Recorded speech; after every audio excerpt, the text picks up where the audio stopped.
Welcome to Educon Community REST API series. So, in the previous videos, I have discussed about the advantages, the features of RESTful web services, why one should know about some RESTful web services, why company loves the RESTful web service developers, but there are some disadvantages of RESTful web services. So, the first thing is this is the statelessness behavior. As the services follow the idea of statelessness, it is not possible to maintain the sessions.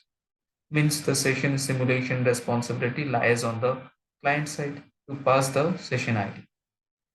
So this is one of the disadvantage. The next one is security issue. So REST does not impose the security restrictions and it inherits the security measures of the protocols implementing it. So we have to implement the security measures like integrating the SSL or TLS based authentications. So these are two disadvantages of RESTful web services. And then next, I will discuss about the messaging of RESTful web services. So I already discussed about the client server architecture here, where client gives some request, means ask something to the server or want to tell some work, means gives some work or requests some work to the servers, and according to the request, server processes these responses and gives to the client. This is the client server architecture. So basically, when teacher asks something, student will prepare, and after preparations they will give responses to the teacher's questions. So the same thing, and in the WhatsApp or any other chatting app also, someone asks something or someone requests something to another one, and the second person will give the response according to the first person's question or request. So this is known as the messaging of RESTful web services. And the next, I want to discuss about the SOAP versus REST, which is one of the most important topic. So the first thing is full form. This is not the difference actually, but full form. So SOAP means the simple object access protocol, and REST means the representational state transfer. So as it is simple object access protocol, so this is basically a protocol, and REST is basically a architectural design.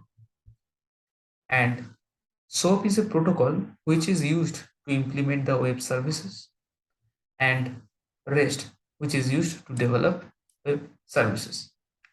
So it is for implementation, this is for development. And SOAP cannot use the REST as it is a protocol. But REST architecture can have the SOAP protocol as part of the implementation. Next, SOAP specifies the standards that are meant to be followed strictly, but REST defines the standards and they need not to be strictly followed. So not followed strictly. Next is SOAP client is more tightly coupled to the server, which is similar to the desktop applications. Those have strict contracts or tight contracts.